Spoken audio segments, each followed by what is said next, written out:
আজ আমরা আবার ট্রেনের সহযাত্রীরা একসঙ্গে একত্রিত হয়েছি, কারণ আজকে আমাদের পিকনিক রয়েছে। আমাদের শীতকালীন পিকনিক প্রত্যেকবারের মতন আজকেও আমরা চলে এসেছি আমাদের এই মাঝদিয়ার এখানে আমবাগানে। এখন পিকনিকের সকালের খাওয়া দাওয়া চলছে। সকালের খাবারে রয়েছে লুচি, আলুর তরকারি আর মিষ্টি। এখন সবাই খাওয়া দাওয়া করছে।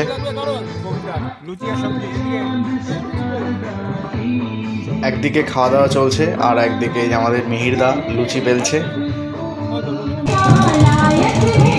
আমাদের ডন নাচানাচি শুরু করে দিয়েছে।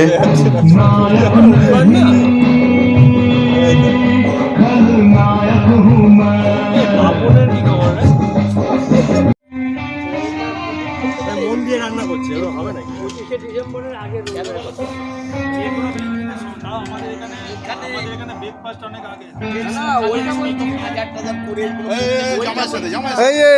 জামাই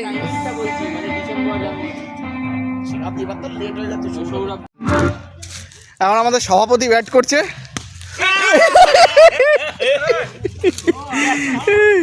আমরা যতবারই মাঝদিয়াতে পিকনিক করেছি, আমরা পিকনিক চলাকালীন কিছুটা সময় আরও বাইরের দিকে ঘুরতে যেতাম। তবে এবছর আমরা আর ঘুরতে যাইনি, আমরা এখানে একটা খেলাধুলার ব্যবস্থা করেছি। তো এখন আমাদের ব্যাট বল খেলা চলছে।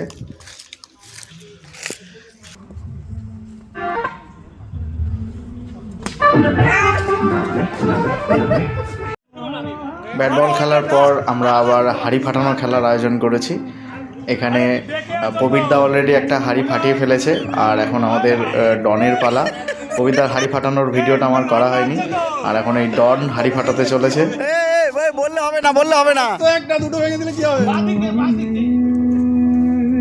এই যে হাড়ি আরো দিকে যাচ্ছে। এই বলে দিচ্ছে প্রবীরদা, ভেঙে দেবে কিন্তু।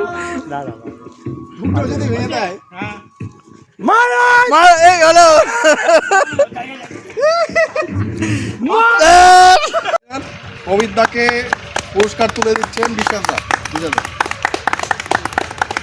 হাড়ি ফাটানো প্রতিযোগিতায় প্রবীরদা প্রথম হয়েছে। আমি এখানে একটা ছোট্ট কথা অ্যাড করতে চাই। এই ডায়েরিটা দেওয়া হলো প্রবীরদাকে তার পুরনো গার্লফ্রেন্ডকে চিঠি লিখে।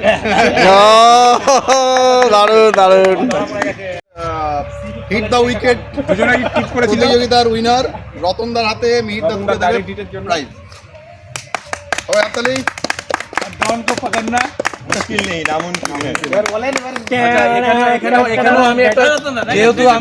যেহেতু আমি প্রবীরদার ক্ষেত্রেও একটা কথা অ্যাড করেছিলাম, সেখানে এই ক্ষেত্রেও অ্যাড করছি। এই চিঠিটা এসআইআর যাদের নাম বাদ, সেই চিঠিটা তৃণমূলের থেকে রতনদা পাঠাবে। খেলাধুলার পর্ব শেষ করে এখন নাচানাচির পালা।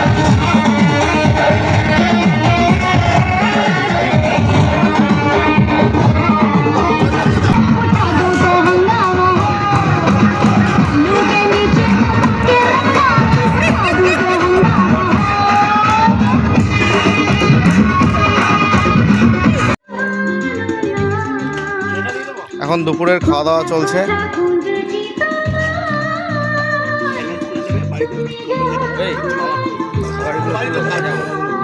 তোমাকে বলেছি না তুমি সার্ভ করবে না, লাঠি নিয়ে বসেছো খেতে। আর এদিকে এই যে মাটন, এখন এগুলো সব বাটিতে তোলা হচ্ছে। আর ওই যে বেগুনি আসছে, ভাত, ডাল, পকোড়া, মাছ ভাজা, বেগুনি, তারপর মাটন। এই যে একদম বেগুনি, গরম গরম বেগুনি আসতে দেরি করেছে, ট্রেন লেট ছিল। মদনপুরের বেগুন।